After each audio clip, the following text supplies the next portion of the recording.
Zero fees embedded systems scholarship test ద్వారా 100% free seat సాధించండి.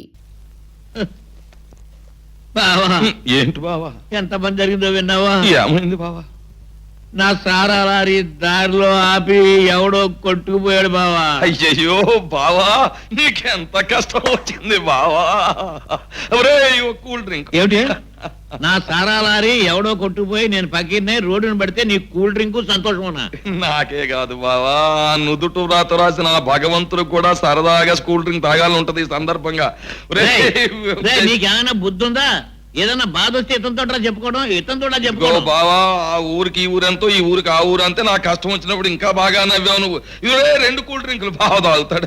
ఇదిగా 2 కూల్ డ్రింకులు కాదు, 2 విస్కీ బాటిల్స్ కూడా తెచ్చుకు తాగు నాయన.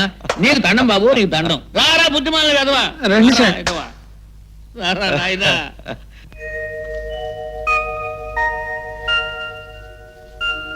ఏమిటిది రాజా? చూడు, నీకే తెలుస్తుంది.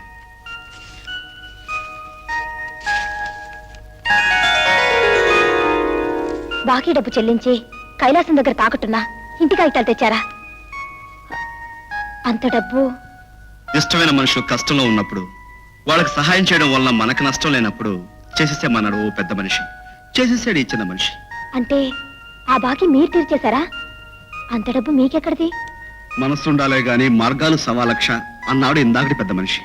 ఆ సవాలక్షలో ఓ చిన్న మార్గాన్ని ఎన్నుకుని ప్రొసీడయ్యాం, బాకీ తీర్చేశాం. కానీ మేం మీకు ఎవరమని, ఏమవుతామని ఇంత సహాయం చేశారు? కొన్ని ప్రశ్నలకు జవాబులు మాటలతో చెప్పలేం, మనసుతో తప్ప అని అదే పెద్ద మనిషి చెప్పాడు. రాజా, ఒక మనిషిని చూడగానే కలిగిన ఇష్టం ప్రేమ అవునో కాదో చెప్పలేను, కానీ నీ మీద నాకు అలాంటి ఇష్టమే కలిగిందని చెప్పగలను. పాట కలిసి పాడినట్లే బ్రతుకుబాట్లో కూడా నీతో కలిసి నడవాలనిపించింది. ఇంతకాలం ఈ విషయం ఎలా చెప్పాలా అనుకున్నాను. ఎలాగైతే చెప్పేశాను. నేను చేసిన సహాయాన్ని కృతజ్ఞతగా నా మాట ఒప్పుకోమని అడగడం లేదు.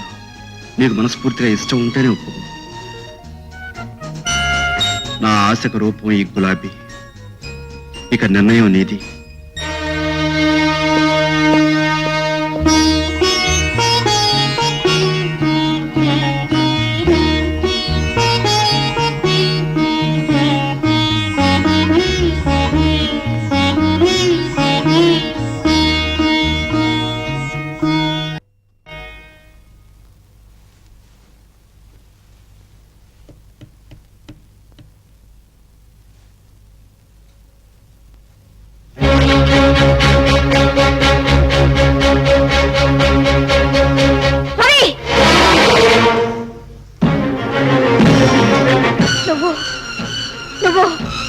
రవిబాబువే కదూ? జయ, నిజం చెప్పు, నువ్వు రవే కదూ? మా కుటుంబాన్ని అధోగతి పాలు చేసి పారిపోయిన రవివి నువ్వే కదూ? జయ, కానీ ఇంకేం చెప్పకు. మా నాన్నగారి కళ్ళు పోగొట్టి మా బ్రతుకుల్లో చిచ్చు పెట్టి చీకటి చేసిన నువ్వు ఇంకా ఏం సాధించాలని వచ్చావు? ఎంతమంది ఏడుస్తుంటే చూడాలని వచ్చావు? జయ, నేను చెప్పేది విను. ఇంకా ఏమిటి వినేది? నిజంగా నువ్వు మాకు సహాయం చేయాలని వచ్చిన మనిషివి అయితే ఈ నిజం ఇంతకాలం నాతో చెప్పకుండా ఎందుకు దాచావు? అవునులే, అది తెలిస్తే నిన్ను అసహించుకుంటావని, ద్వేషిస్తావని, దూషిస్తావని చెప్పకుండా దాచావు, అంతే కదా? రాజా పేరుతో మంచివాళ్లా నటిస్తూ, అడగకపోయినా ఉపకారం చేస్తూ మా అభిమానం, అనురాగం సంపాదించాలని ఎత్తు వేశావు. నా అదృష్టం బాగుండబట్టి ఇప్పటికైనా నువ్వెవరో నాకు తెలిసింది. ఇప్పుడిప్పుడే నా మనసులో నీ మీద పెరిగే ప్రేమని, అనురాగాన్ని ఈ క్షణంలోనే చెరిపేశాను. నీలాంటి దుర్మార్గుడికి నా మనసులోనే కాదు, నా ఇంట్లో కూడా స్థానం లేదు. ఇంకొక క్షణం నువ్వు ఇంట్లో ఉండడానికి వీల్లేదు. వెళ్ళు. జయ, I said get out! వెళ్ళిపోతాను జయ, వెళ్ళిపోతాను. ఇన్నేళ్ళు నా అన్న వాళ్ళు ఎవరూ లేకుండా ఎడారి లాంటి బ్రతుకులు అనాథగా బ్రతికిన నేను మళ్ళీ అక్కడికే వెళ్ళిపోతాను. కాకపోతే వెళ్లే ముందు అసలు జరిగింది ఏమిటో నీకు చెప్పి మరీ వెళ్తాను. గదిలోంచి కదేవా కాలు వెరగొట్టేస్తాను. తెలీదు, నువ్వు మాట్లాడిస్తారట. ఈ రోజంతా వాడికి కూడు నీళ్ళు ఇవ్వద్దు, అప్పుడు కానీ వ్యర్థకు బుద్ధి రాదు. పాపం జైకెలా ఉందో, మందేసుకుందో లేదో ఓసారి వెళ్ళి చూసి రావాలి.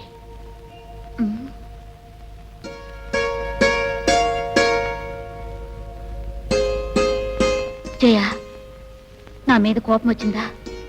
ప్లీజ్ జయ, నేను నిన్ను తొయ్యలేదు. జయ, నువ్వంటే నాకు చాలా ఇష్టం.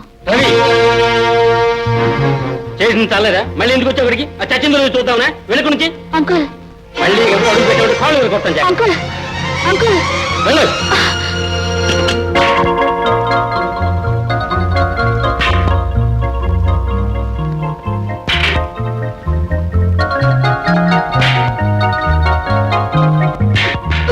ఓ సింతేనా? నేనైతే ఎంత బాగా కొడతానో తెలుసా? అయితే ఈసారి చూడు.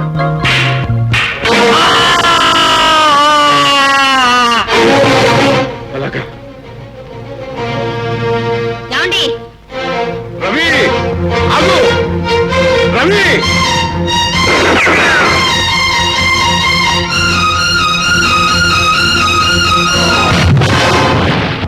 ఇప్పుడు చెప్పు జయ, నువ్వు నమ్ముతున్నట్టు నేను కావాలనే మీ కుటుంబానికి అన్యాయం చేశానంటావా? చెప్పు జయ, చెప్పు. ఇంకా నీకు నా మీద కోపం తగ్గలేదనుకుంటాను. జీవితంలో ఏ ప్రేమకు నోచుకుని మనిషిని కనీసం నాకు ఇష్టమైన నీకైనా దగ్గర అవ్వాలనుకున్నాను. ఆ అదృష్టం కూడా లేదని అర్థమవుతుంది. పూజించే దేవతే శపిస్తే భక్తుడికి ఇంకా దిక్కెవరు? వెళ్ళిపోతాను జయ, వెళ్ళిపోతాను.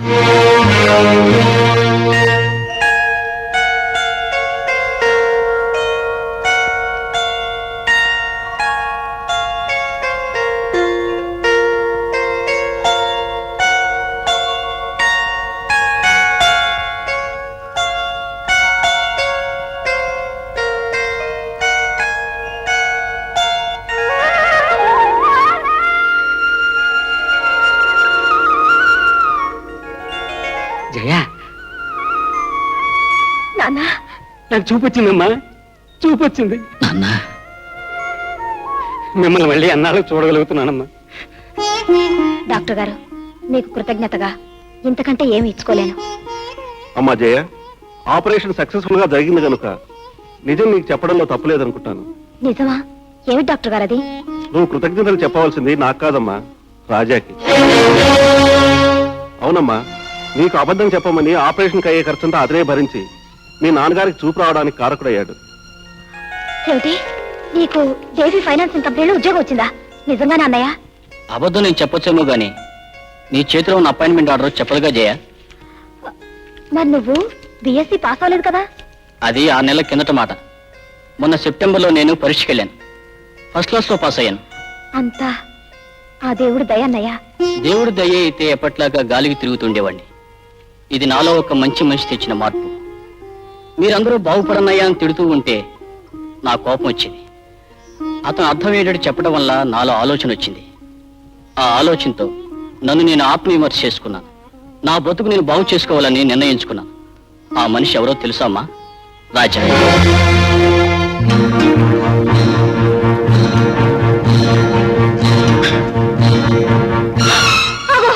ఏమిటి నువ్వు చేస్తున్న పని రవి? ఆ పేరును గుర్తుకు తెచ్చే ఈ పుట్టుమచ్చ ఉండటానికి వీలేదు.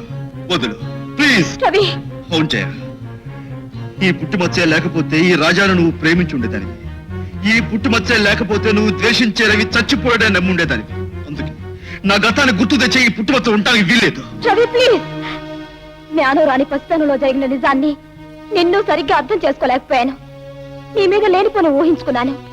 కానీ నువ్వేమిటో, నీ మనసు ఏమిటో ఆలస్యంగా తెలుసుకున్నందుకు నన్ను క్షమించు. జయ,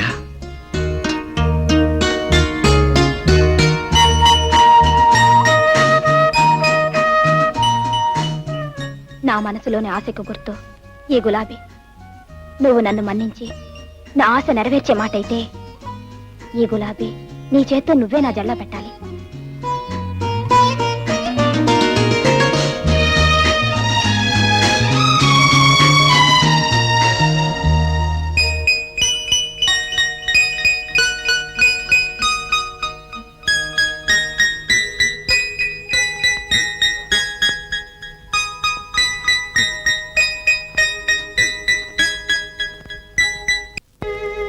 ఇవాళకి బాబు మనకు దూరం అయి 18 ఏళ్లు పూర్తయ్యాయి. తొలి కాన్పులో పుట్టిన బిడ్డ కలకాలం ఉండాలని, వాడితోనే తలకొరువు పెట్టించుకోవాలని కన్నవాళ్ళు కోరుకుంటారు. కానీ మనకే అదృష్టం లేకపోయింది. శారద, తప్పులు చేసే వాళ్ళని శిక్షించే అధికారినైనా ప్రతి ఏడాది ఈ రోజున తప్పు చేసిన నేరస్తులా బాధపడుతుంటాను. నా పొరపాటుకి తొందరపాటు తోడవటం వల్లనే మనకు పెద్దాడు దూరం అయ్యాడు. మీ బిడ్డను దూరం చేస్తున్న ఆ దేవుడు తన తప్పును సరిదిద్దుకోవాలనేమో నన్ను మీ దగ్గరికి పంపించాడు. రా బాబు, నువ్వు అన్నది నిజమే కావచ్చు. మా పెదబాబు లేని లోటు తీర్చడానికి నిన్ను మా మధ్యకి పంపించాడేమో. అమ్మా, రవణ్యకి ఇష్టమని చేసిన ఈ లడ్లు, ప్రతి ఏడాది రవణ్య పేరు మీద ఎవరికో ఇచ్చే ఈ బట్టలు ఈసారి రాజన్నకి ఇవ్వమ్మా. అమ్మా, చేసే పనికి అర్థం ఉండాలి. ఎక్కడి మనిషో ఎలాంటి మనిషో తెలియని వాడిని అన్నయ్యతో పోలిస్తే సహించాం. కానీ ఇప్పుడు అన్నయ్య స్థానాన్నే ఇస్తానంటే మాత్రం నేను భరించలేను. అది కాదు బాబు, మీ అన్నయ్య దూరమైన ఈ రోజున అందరి కళ్ళకి రవిలాగా కనిపించే ఈ రాజాకి నా చేత్తో బట్టలిచ్చి మిఠాయి తినిపిస్తే నా మనసుకు తృప్తిగా ఉంటుందిరా. అమ్మా, కన్నవాడినైన నాకంటే ఎక్కడి నుంచో వచ్చిన ఇతరే మీకు ఎక్కువైతే మీ ఇష్ట ప్రకారమే కానివ్వండి. బాబు, కాకపోతే నీతి, నిజాయితీ, ప్రేమ, అభిమానం అన్నిటికీ మరో పేరైన రవణ ఇలాగైతే మీరు భావిస్తే నా మనసుకు శాంతి ఉండదు. శేఖర్, ఎన్నో ఏళ్ల క్రితం దూరం అయిపోయిన మీ అన్నయ్య మీద ఇప్పటికీ నీకింత అభిమానం, గౌరవం ఉండటం చాలా గొప్ప విషయం. నీ మనసుకు నచ్చని నాలాంటి వాడిని నీ మనసులో ఉన్న మీ అన్నయ్యతో పోలిస్తే నువ్వు ఒప్పుకోకపోవడం తప్పు కాదు. గుడ్. అమ్మా, తెగిన గాలిపటంలా ఎక్కడి నుంచో వచ్చి పడ్డ నా కోసం మీ కన్న కొడుకు మనసు బాధ పెట్టద్దు. ఎలా వచ్చానో అలాగే పోయే మనిషిని నేను. కానీ చివరి వరకు మీకు అండగా ఉంటూ మీ పేరు ప్రతిష్టలు నిలిపేది శేఖర్. అందుకే అతని మనసు బాధ పెట్టడం మంచిది కాదు. అతని మాటను మన్నించండి. వస్తానమ్మా.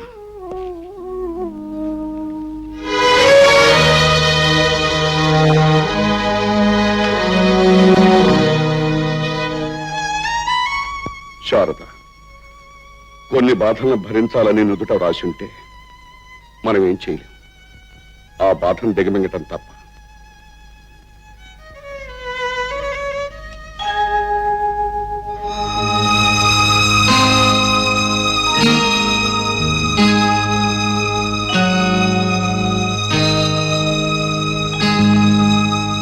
అమ్మా, బాబు, ఉదయం నుంచి మనసుని ఎంత చంపుకున్నా, ఆశని ఎంత అణుచుకున్నా నీ దగ్గరకు రాకుండా ఉండలేకపోయానమ్మా. అమ్మ చేత్తో పెడితే తినే అదృష్టాన్ని ఎన్నో ఏళ్ల క్రితం పోగొట్టుకున్నా నేను మళ్ళీ పొందాలని ఇలా వచ్చానమ్మా. ఏదమ్మా, నీ చేత్తో చేసిన తీపి నాకు తినిపించు. తప్పకుండా బాబు, తప్పకుండా. పొద్దున్న వెళ్ళిన దగ్గర నుంచి నాలో నేనెంత కుమిలిపోయానో తెలుసా? కానీ చిన్నవాడి మనసు కష్టపెట్టడం ఇష్టం లేకే నోరు మూసుకూరుకున్నాను. మళ్ళీ నువ్వే వచ్చావు. చాలా సంతోషం బాబు. ఉండు బాబు, తెస్తానుండు.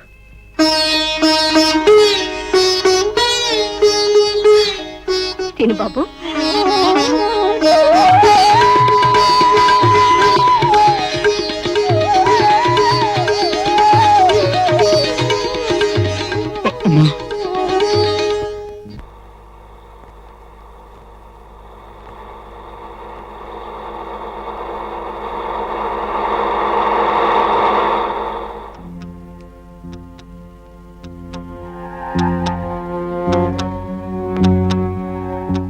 ఏంటి గురుగారు, పిల్లలంతా బాగున్నారా? అంతా బాగానే ఉన్నారయ్యా. ఏమిటి విశేషాలు? అని మామూలే. సరేనా? సరే. చూడండి, మీరు దెబ్బలు తింటాం నాకు ఇష్టం లేదు. ఎందుకంటే అసలు నేరస్తులు మీరు కాదు కనుక. అందుకే మీరు తీసుకెళ్తున్న సరుకులు ఎవరు చెబితే మిమ్మల్ని వదిలేస్తాను. మర్యాదగా వాళ్ళెవరో చెప్పండి. మీరు చెప్పరని నాకు తెలుసు, చెప్పకపోతే నేను వదలని మీకు తెలుసు. అందుకే 24 గంటలు టైం ఇస్తున్నా. మీరు గనక చెప్పకపోయారో జీవితంలో ఎప్పుడూ అనుభవించినటువంటి చిత్రహింసలు అనుభవిస్తారు. ఓకే, వీడు గతంలో అనేక సార్లు మన వ్యాపారం మీద దాడి చేసే సరుకును పట్టుకున్నా ఫోన్లే చూద్దామని ఊరుకున్నాం. ఇప్పుడు వీడే మనంతా చూసేటట్టున్నాడు. ఓకే, నువ్వు ఎలా ఆవేశపడితే ఆయాసం తప్ప ప్రయోజనం ఏమీ లేదు. అర్జెంటుగా నువ్వు సెటప్ ఆలోచించాలి. ఏముంది, వృత్తి మీద భక్తి ఉన్న వాళ్ళ బ్రతుకులు ఇలా అర్థంతరంగా ఆరిపోవలసింది. మర్డర్ చేయడంలో స్పెషలిస్టుల్ని పిలిపించి ఈ ఎస్పీని కీర్తిశేషుణ్ణి చేయాలి. ఒరేయ్, వాడు మామూలు మనిషి కాదు, జాగ్రత్త. రవి, బ్రతికే ఉన్న నిన్ను వాళ్ళు పోయినట్టు భావించి బాధపడుతుంటే, నీ సొంత తమ్ముడే నిన్ను పరాయివాడుగా ద్వేషిస్తుంటే నువ్వే వాళ్ళ రవిబాబుని ఎందుకు చెప్పవు? నాకు తెలిసిన నిజాన్ని వాళ్ళకు కూడా తెలియజేస్తే ఆ కన్నవాళ్ళు ఎంత సంతోషిస్తారు. లేదు జయ, నా గురించి నిజం తెలిస్తే వాళ్ళు ఆనందించరు సరికదా, నన్ను అసహ్యించుకుంటారు. రవి, అవును జయ, ఆ రోజు ప్రవాహంలో కొట్టుకుపోయిన నేను కలకత్తాలో భూపాల్ అనే పేరు పడ్డ పెద్ద స్మగ్లర్కి దొరికాను. అతని నీడలో కాళిదాస్ అనే గూండాగా ఎదిగాను.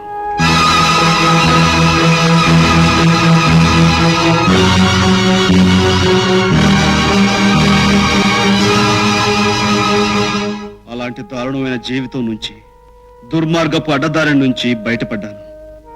ఆ కసాయివాడైన కాళిదాసు చరిత్రకు నిప్పు పెట్టి రాజాగా కొత్త జీవితం ప్రారంభించాను. జయ, నేరస్తుల పాలటి సింహస్వప్నంలా బ్రతికే మా నాన్నగారు తన కన్న కొడుకు ఒక నేరస్తులని తెలిస్తే తట్టుకోగలడా? అన్నయ్య అంటే అనురాగం, అభిమానం ఉన్న నా తమ్ముడు, చెల్లి వాళ్ళ అన్నయ్య ఒక గూండాని తెలిస్తే సహించగలరా? దయ, కరుణ, మమతలకు మరో రూపమైన నా తల్లి తన కన్న కొడుకు ఒక గజ దొంగని తెలిస్తే భరించగలదా? లేదు జయ, లేదు. వాళ్ళిప్పుడు రవి పోయినందుకే బాధపడుతున్నారు. నా గతం తెలిస్తే రవి ఎందుకు బతికున్నాడా అని బాధపడతారు. అందుకే ఈ నిజం వాళ్ళకి తెలియటానికి వీల్లేదు. అయితే వాళ్ళకి దగ్గరగా ఉంటూ వాళ్ళ బాధను చూస్తూ వాళ్ళకి నిజం చెప్పలేక నీలో నువ్వు అనుక్షణం బాధపడే కంటే ఎక్కడికైనా దూరంగా వెళ్ళిపోవచ్చుగా. తల్లిదండ్రుల ప్రేమకు నోచుకొని నేను కనీసం వాళ్ళని కళ్ళతోనైనా చూసుకుని తృప్తి పడదామని కొంటున్నాను. పైగా ఎవరో దుర్మార్గులు వృత్తిని నమ్ముకున్న నా తండ్రిని చంపాలని ప్రయత్నిస్తున్నారు. ఆయనకి ఏ ప్రమాదం జరగకుండా నీడలాగా అనుక్షణం ఆయన కాపాడుకోవాలని ఇక్కడ ఉంటున్నాను. జయ, నేను నిన్ను అడిగేది ఒకటే. ఏమిటి రాజా? నేను రవినన్న నిజం నీకు తప్పు మరెవరికి తెలియకూడదు. తప్పకుండా. నర్సిగా ఏంటి గురు? చేపలాగా మందు కొట్టడానికి కాదురా ధర్మరాజు మనకు డబ్బిచ్చింది. ఆ ఎస్పీ గారిని ఇక్కడ రప్పించి చావగొట్టడానికి. అయితే ఎస్పీకి ఫోన్ కొట్టినా గురు. చేయి. చూడు, ప్రమాదంలో ఉన్నాను, వచ్చి కాపాడండి అని నమ్మేటట్టు ఫోన్ చేయి. అలాగే గురు. ఫోన్ చేయాల్సింది ఎస్పీకి కాదురా, అంబులెన్స్ కోసం హాస్పిటల్కి.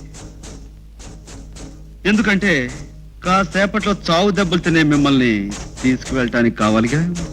ఎవరో నువ్వు? నీ బాబుని బే. గురు చూసి కొట్టడం నేర్చుకోరా బేవకు.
ఏమిటి ధర్మరాజు గారు, ఏమిటి మీరు చెప్పేది?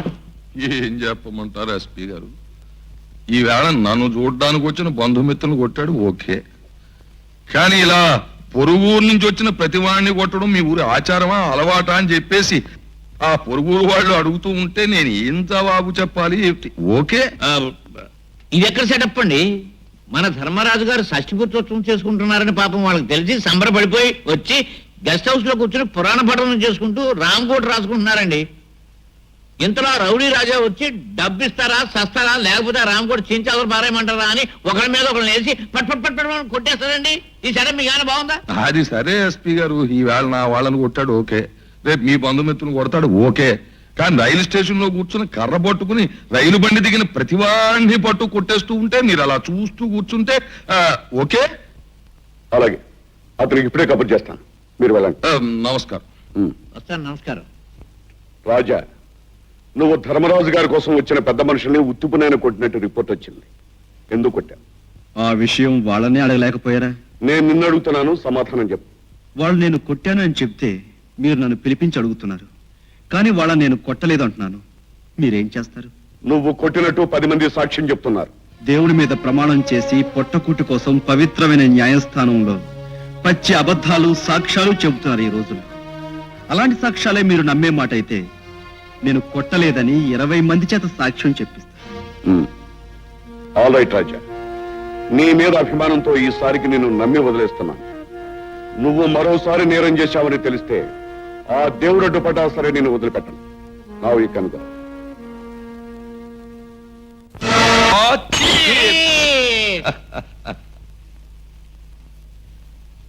ఆ ఎస్పీ గారిని ఆ రాజా మీద ఉసుగొలిపేసి మనం తప్పేసుకున్నాం.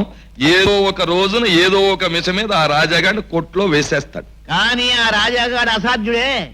ఈ నాటకం నడిపించింది నువ్వేనని తెలిస్తే వాడు నీ మీద పడి నీ చెయ్యి వంచేసి నీ కాలు విరిచేసి నీ కన్ను పొడి చేసి ఇచ్చే నోర్మై, ఎంతసేపు నువ్వు నువ్వు నువ్వు అని నా గురించే మాట్లాడతానే. ఇందులో నీకు భాగం ఉంది. ఒకవేళ ఆ రాజాగాడికి అలాంటి దౌర్భాగ్యపు సంకల్పమే కలిగితే ముందుగా నీ ఇంటికి వచ్చి నీ పనే పట్టేస్తాడు. అసలు పిట్ట పర్సనాలిటీ కదా నీ. అలా అని విర్రవీగిన పురాణాల్లోని ప్రతి రాక్షసుడి పని పట్టాడు ఆ దేవుడు, తెలుసా? ఇలా వచ్చేవంట రాజా? నేను ఇందాక చెప్పిన కార్యక్రమాన్ని అమలు చేయడానికి వచ్చాడు.